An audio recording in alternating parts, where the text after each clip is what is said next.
Sabi ni Papa Jesus, may gumagawa na naiinggit sa'yo, na sinisiraan ka na matagal daw. Daddy Frankie. Sa tinutulong mo sa tao, may gumagawa ng masama sa inyo. Ha? Oh. Di, dyan, yun eh. Dyan eh, Malasike o Arumabalay. Ibang bayan daw ang gumagawa sa inyo. May pinuntahan kayo na nadapa kayo, may naano kayo ng duwindi, at saka may pilay kayo dito. Saka dito sa naninigas yan.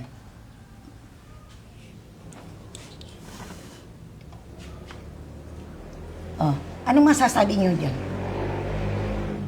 May luha ba o wala? Wala. Anong masasabi niyo dyan? Walang luha. Ang ganda ng pagtulong nyo sa tao. Pero yung mga gumagawa na masama, si Papa Jesus, Diyos Ama na lang, at saka si Mama Mary. Yan, tuwing Martes ng alas 6 sa alas 7, huwag nyo, kung paano nyo inano dito, huwag yung lalagyan ng luha. Kaganyan yan. Huwag yung lalagyan ng luha, ah. Basta nung pag alas 6, alas 7, yung, yan ang irik ninyo doon sa altar ninyo, Papa Diyo. Frankie. So, katulad niyan. Yan ang to, ibibigay ko ito. Paano po ito na pag naubos? Pag ubos na. Para yung may samang loob sa kanila, bahala ng Diyos sa kanya. Kung anong parusa sa kanya. Tao po! Ayo! Tao po! Nanay Gloria! Dito nga yun. Nanay tao. Good morning po! Good morning po, Nanay!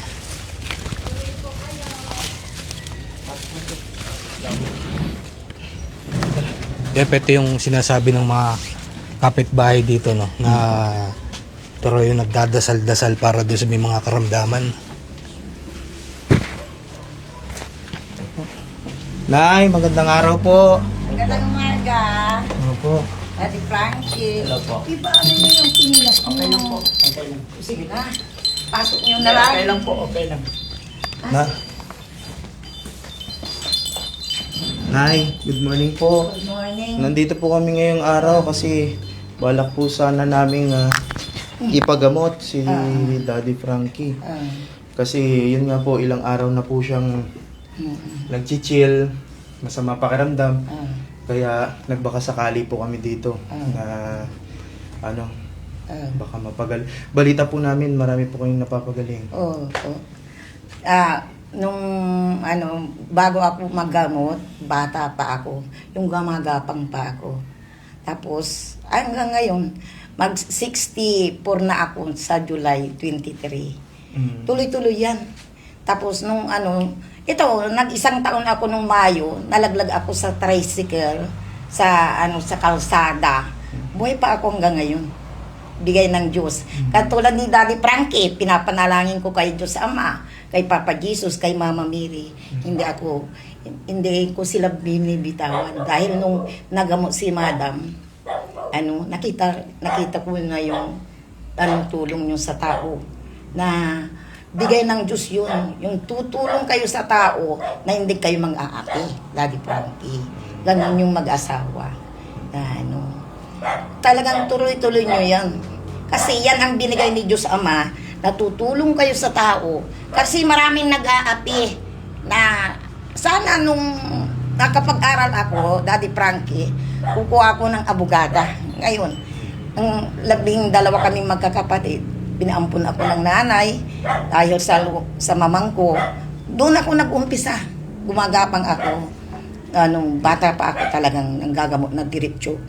Bali baby pa po kayo. O baby pa ako nang nanggagamot ako. Kaya nung 19 ako, nasubukan ko na dinala ako ng kabaong sa bahay. Namatay ako ng alas 3.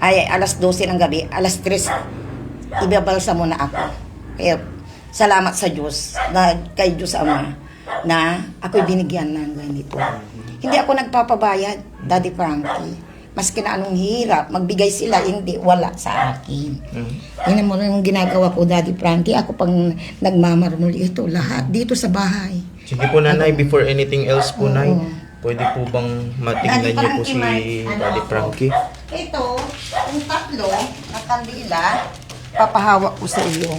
Tapos, di ba ang kandila binibigyan ng luha? Ano? Opo. Ito naman, hindi, tanggalin ko ito, ako na lang mag-aano kaya, kasi nagpabili sila ng tatlo na kandila na malalaki. Dahil dito. Sandali lang. Patayo nyo ito, huwag lalagyan ng luha. Patayo? Oo, sandali. Saan ipatayo? Sandali lang, Dad. Alisin ko yun, ay,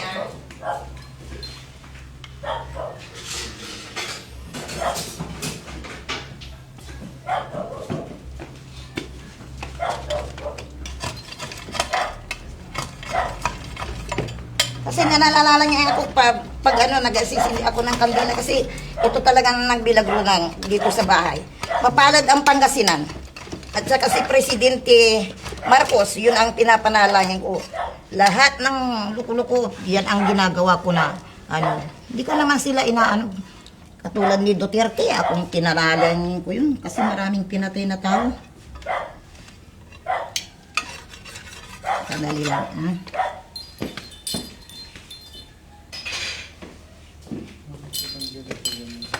Ito. Isa lang. Ito, hawak niyo. Ay! Hawak niyo lang. Ipatayo niyo, Huwag lalagyan ng luha. Huwag kayo matakot. Ipatayo dito. Patayo. Huwag lalagyan ng luha. Ano po yung luha, Nay? Yung ganito, Huwag tutulo. Oo, wag totoo. Uy.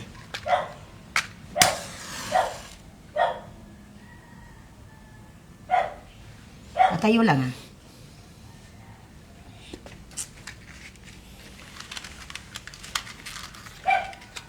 Nanginginig si Daddy Frankie,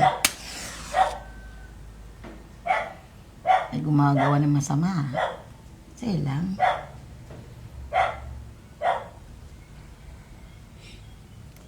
Patayo niyo. Patayo niyo ito. Tatayo niya mag-isa. Yun. Pati ito.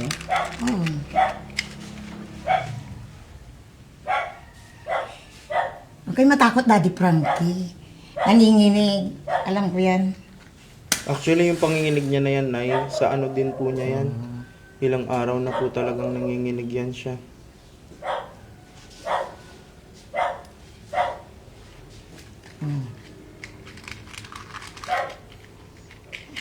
Jesus name.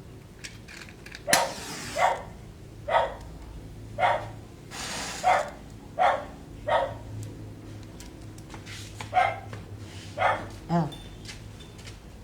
Sige lang. Okay. Okay ba?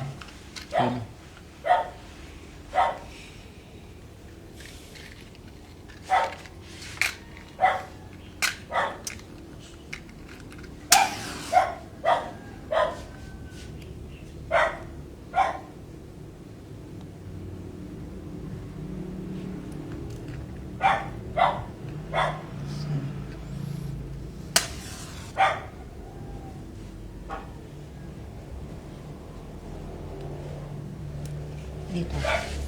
Sa gitna. Gitna. Yan. Sa gitna. Yan. Bakit na kailangan tatlo? Tatlong sagrada. Si Diyos Ama, si Diyos Anak, tapos si Mama Mary. Sagrada Pamilya talaga nandito. Sagrada. Pamilya. Dito po sa Ayan, sa taas. Ayan. Tatlong personas. Yan ang talagang pinapagamit nila sa akin. Di ba yung kandila, nilalagyan ng luha bago itindig? Opo, pandikit. Oo. Ngayon, anong masasabi nyo daw sa kanila? Daddy Frankie. Kay Papa Jesus. Kasi yung maliwanag yung yung ilaw ninyo. Mamaya. Hindi ako dito.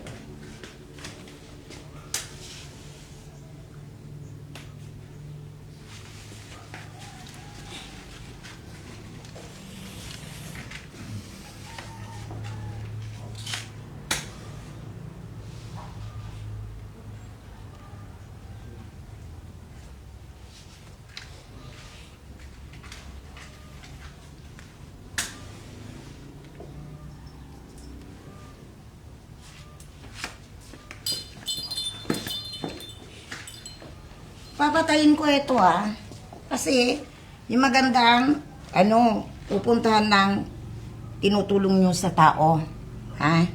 Pero ito, sisindihan nyo ng Martes at saka Biyernes. Tuwing alas 6, tuwing alas 7. Ganun. Alas 6, tapos Martes at saka Biyernes. Ganun na yun ang ipatayo. Kayo lang magsisindi ito. Opo. May oras po ng pagsindi, yung pagpatay po ng kandila. Alas 7. 6 to 7 lang 6 po. to 7. Pabayaan lang tumutulo yung luha. Okay.